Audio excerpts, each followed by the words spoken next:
Welcome to the Pitcher Nail Down. I'm Jason Gilbo, JGilbo11. Taking a look at the Wednesday MLB slate, looking at the evening games that are 7:05 and later on.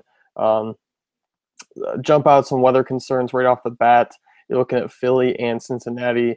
A lot of rain projected for that game. Also, the game in Pittsburgh. You have the Cardinals and Pirates, and the Braves and Nationals. Both those games have rain pushing around 9 o'clock in the evening. If games start to roll, or if that rain starts to come in any earlier, there is a bit of a concern for stars, and that's something that you're just going to be wanting to monitor throughout the day, because that is an issue for those guys if things get cut short, especially at some of the prices like Strasburg, who's obviously coming in tonight as one of your better options on the slate, so it's a little bit disappointing. Some lines that kind of jump out to me right away. You're looking at the Washington Nationals, minus 199 favorites there, 7.5 total. Strasburg being a huge favorite against Bud Norris and the Braves. You get into those later games, the Dodgers favored by minus 128, Oakland minus 138. Sonny Gray making his start there. Obviously, those West Coast games, those four pitchers do come across as pretty intriguing options outside of Andrew Cashner. You look at Mike Leake, Juan Nicasio. That's an interesting matchup there. Definitely going to be worth a look as long as that rain can hold off. And then obviously you have Astros and the Yankees as two pitchers who do have big strikeout upside against two teams that also can go off. So there is some concern there. And then you got Kyle Gibson and Giovanni Gallardo pitching there in Baltimore. Big 8.5 total. Not really an attractive option as far as pitchers go in that game.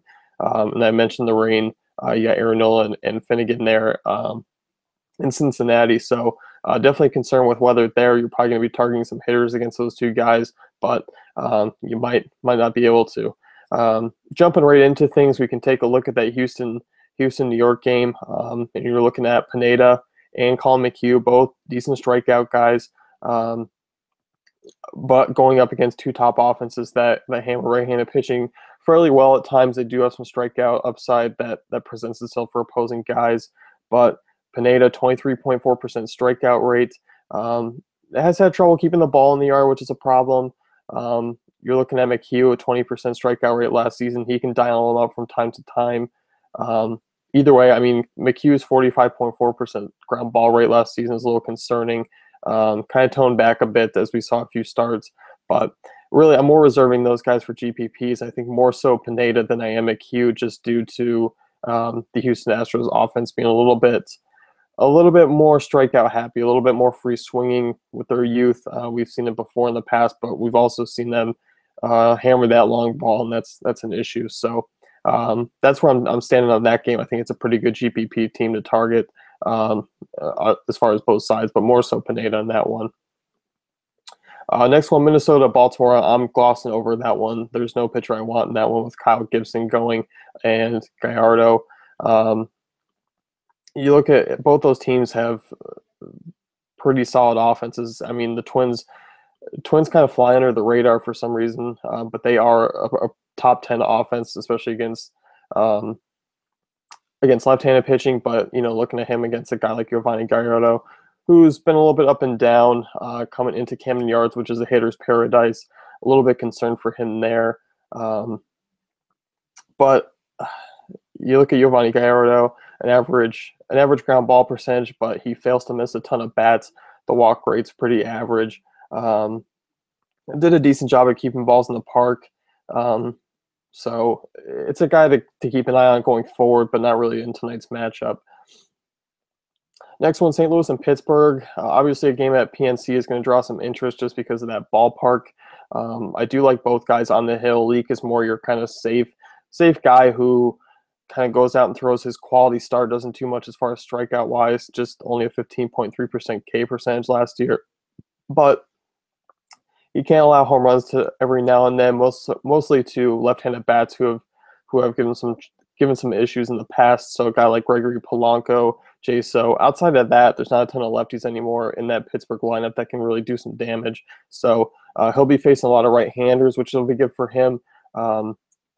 I think he'll only be able to come and play on DK, where you got the SP2 spot, and he's 7,200. FanDuel, just not enough upside or anything for me. The price 6,600, but with some other guys, I'd rather take Nicasio in that range. Had a really solid spring. Look at 21 strikeouts over his final 3 starts in spring. If you're taking that into consideration, he can rack up some strikeouts. Obviously, we've seen the Cardinals come into PNC and strike out a ton, but it was facing 2 lefties. Against righties, they were more around the league average, 19.5% last season. So I'm not expecting a ton of strikeouts, but Nicasio, definitely a nice GPP target if that rain can hold off as well. Looking at Washington and Atlanta, I'm going to skip over to Philly and Cincinnati just because that game looks like a likely rain out, and those pitchers aren't too intriguing anyway. Strasburg coming in as your kind of your dominant option. Yes, he's expensive. Yes, he can be a little bit inconsistent at times. I know some people do refer to him as GPP only, but you're looking at this slate in general.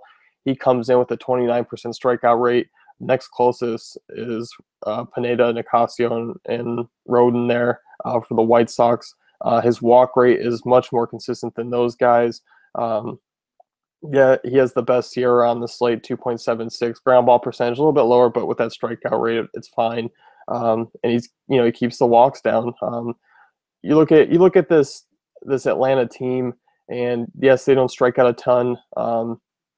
Just 17.6% last season, but they had an 88 WRC plus last year.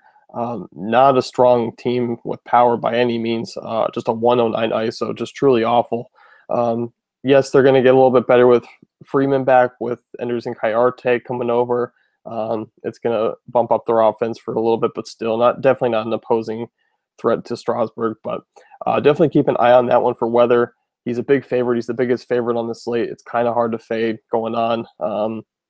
Whether you trust him or not, that may swing whether you play more GPPs or cash games tonight, especially with what the weather forces us into.